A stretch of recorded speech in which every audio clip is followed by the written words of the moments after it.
It's 2025. Welcome back. Welcome back. On semen retention, you get tired. Tired. Lord knows I'm tired. I'm tired of the same mundane conversations, low vibrational conversations. A lot of you can attest to this. On semen retention, you become so tired, you isolate yourself to a degree. You ostracize yourself from society. You're tired of hearing about what celebrity's doing this, who is doing who, right? A lot of these conversations revolve around what everyone else is doing but the individuals in that conversation. Talking about others' dreams and ambitions. Oh, look at the car this person bought. And on retention, I've grown far more irritable when it comes to conversations such as this and topics such as this. I'm not interested in celebrities. Entertainment doesn't entertain me like it used to. I do enjoy football, so I tolerate it to a degree at times, but I'm not so caught up in these things anymore to the point where it will ruin my day or days. I've seen fans just go into complete states of sadness and almost depression because their team has lost. Imagine this person's making millions and you're so invested in their future that it's wrecking yours. Crazy. And so semen retention, a lot of you will find you just do not have the patience for a lot of these mundane and just worldly things.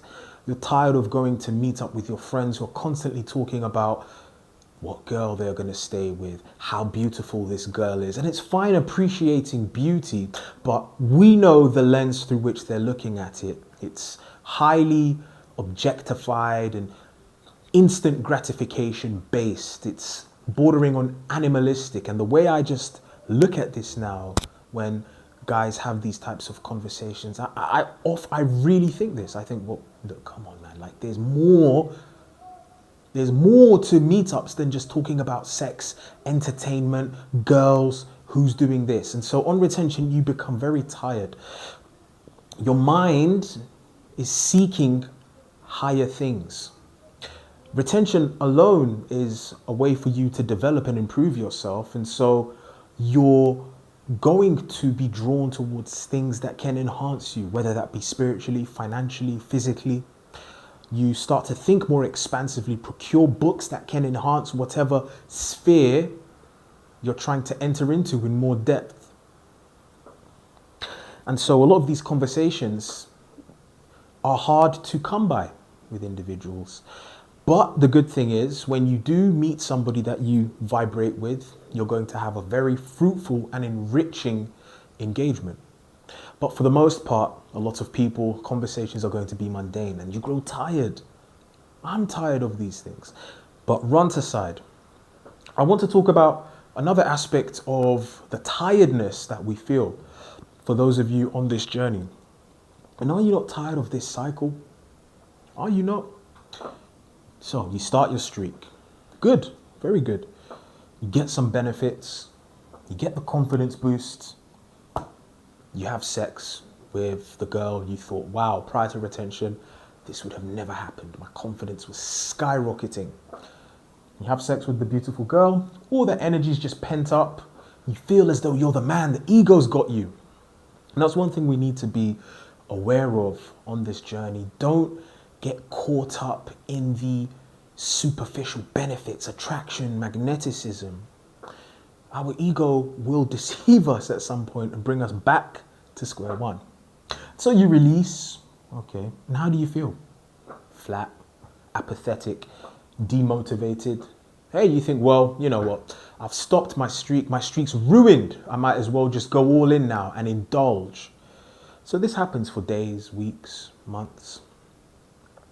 You see something maybe on YouTube, gives you the motivation, ignites the spark, gets you going again. And so we're back here. This is tiring though. This constant cycle of getting that confidence, then releasing the energy. And it's important, I think, to focus on this part of the cycle. the sex and release part of the cycle, because that's where your intent was at the beginning. If you're caught up in this cycle, you need to reevaluate why you started retention, okay? And this is how you'll end up every single time. If you're thinking about carnal pleasures, if you're thinking, man, this is going to make me more attractive to the opposite sex, at some point, you are going to get what you are desiring or what you desired at the beginning of your streak. And it's going to cause you to release, and you're going to hit this here.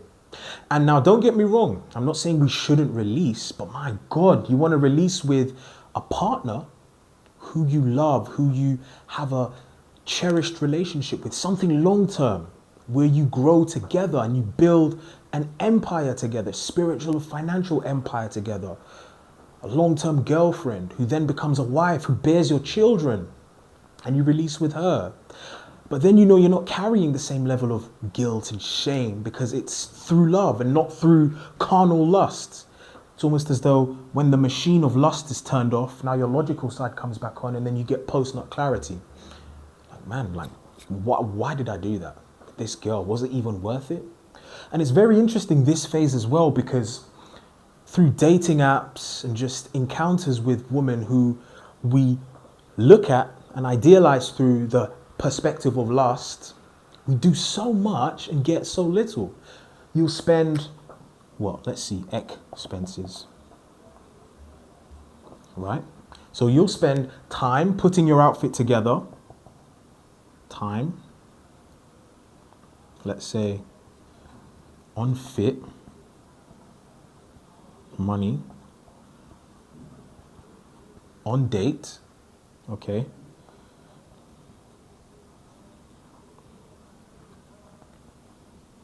So maybe you get her a gift, flowers and whatnot. And so this is fine if it's with a girl that you have a foreseeable future with, if you've vetted her and you've sat down. But to just waste all of this, you work so hard. Let's say the date's $100, $200 upwards. Take her to a fancy restaurant. Then you maybe want to take her out, so coffee, buy her some gifts. So the expenses are racking up, so you spend hundreds, right? Even on your appearance, you might buy a new outfit for the day, for the date or dates. So hundreds, if not thousands. And so all of this time, remember now, you're working as well. So that's your time on the job, putting all of that towards a date, and you might not even get what you want at the end of it. And so you put, let's say, 95% in, only to get, let's say, 5% or less out in this scenario. Think about that. Especially if it's with a girl you just met and you view her through a lens of lust. Is it really worth it? For 30 seconds, and so this 5% or less, I'd say, is okay. A minute of pleasure, of euphoria. And then you go back to here. You're demotivated now, oh yeah. The girl doesn't even want to talk to you for the most part. We've experienced that. You know, we get the cold shoulder.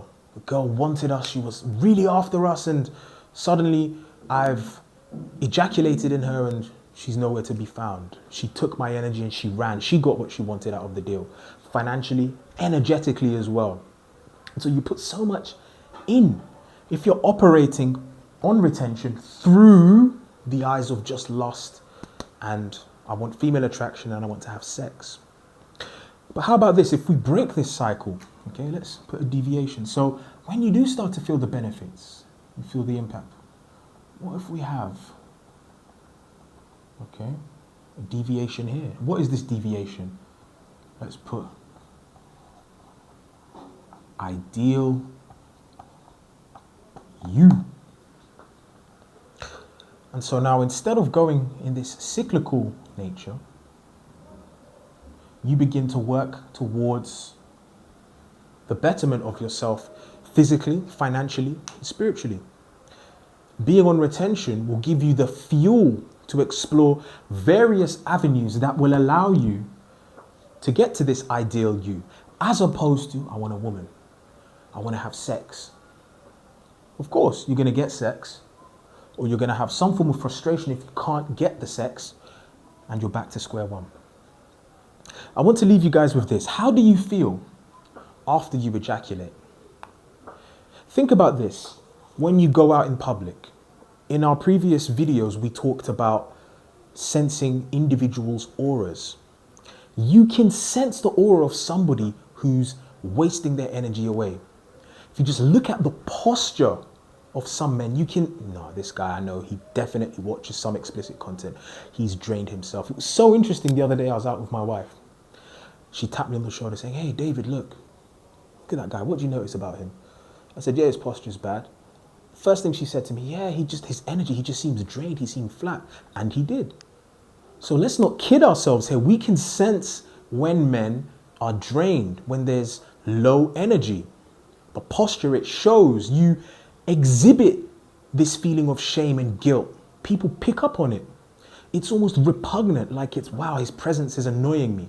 If we can sense it in others, imagine when you release and you feel that. People definitely pick up on it. Even if they don't show it overtly, okay, they're definitely sensing it. And you know how it feels to be in this state after, when you release. You feel flat, you're second guessing yourself, your frame isn't there. You know, you're afraid to confront things. People who were warm to you now give you the cold shoulder. Your thoughts, conversations don't flow as smoothly as they used to. And again, guys, don't get me wrong. I'm not saying you should not release. I'm just saying think about who you're doing it with. With a long-term partner, if you're focused on a purpose here, and as a result of you focusing on your purpose, you bring in, or somebody's pulled in with the same high-level vibration as you to work towards the greater goal for yourself and for that person, then you know when you go to bed and you engage in coitus with that person, there should be no guilt. This is somebody who's going to stay in your life long-term and who wants to build with you and not just extract, as most dating sites and meetups, right, or people on these spaces want. They want to extract and give nothing back. And then you're operating here. You put all of this money on the table, you expect a good deal, you get nothing but shillings. And you know that. So you feel demotivated, and people can sense that in you. Do you want to constantly battle in this cycle? Consider this to be a matrix. This is where you'll be trapped if you focus only on lust. I call this, let's say, the cycle or matrix of lust, blocking you from getting to the ideal you. So when you start your streak, guys, when you jump on the semen retention train, think very deeply about why, okay? Try and tailor your reason to something beyond just the physical, beyond the carnal, and you will reap the greatest rewards in life. Make the days count, don't count the days. Until next time.